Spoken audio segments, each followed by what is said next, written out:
역사 속 미국의 범죄 조직 쿠 클럭스 클랜.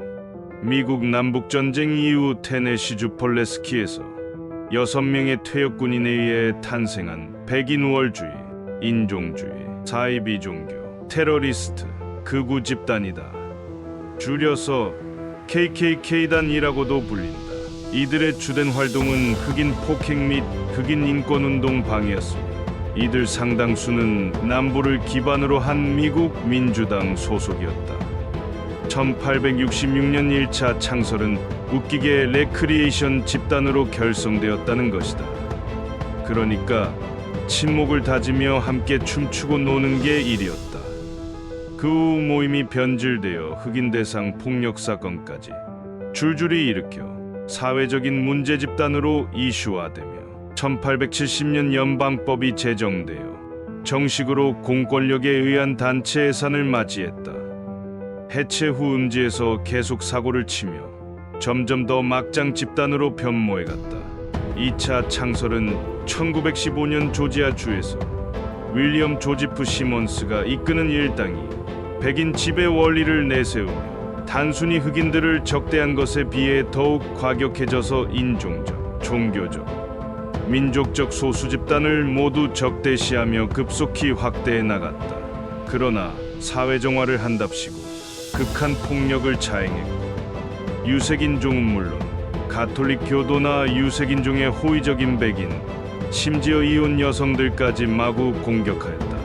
이에 WASP로 대표되는 보수 세력의 분노를 사게 되고 지도자 데이비드 스티븐슨이 일으킨 강간, 폭행, 살인 사건이 전국적으로 이슈가 되고 2차 KKK는 끝장이 나게 되고 3차는 공민권 운동이 한창이던 1960년대에 재건되어 수많은 테러 사건을 일으켰다. 그 당시 어떤 상황이었냐면 인권운동가 행렬이 자기 마을을 지난다고 하자 경찰서장이 KKK에게 15분 줄 테니 그동안 날 뛰어라 하고 대놓고 방조하기도 했다. 바로 영화 미시시피 버닝이 이 사실을 다루었다. 그러나 3차 KKK는 1960년대 스태트슨 케네디라는 기자이자 극작가에 의해 크게 세력이 감소되기 시작한다. 그는 KKK 당원으로 가입하여 모든 조직 내의 호칭, 암호 등 정보를 기록하여 라디오 연속극 슈퍼맨의 모험에서 슈퍼맨과 불타는 십자가라는 에피소드를 16회차를 구성하여 라디오 방영을 하게 된다. 그로 인해 KKK의 신비한 이미지를 죄다 상실하고 무한한 쪽팔림을 맛봐야 결국 급속도로 세력을 잃고 와해하게 된다.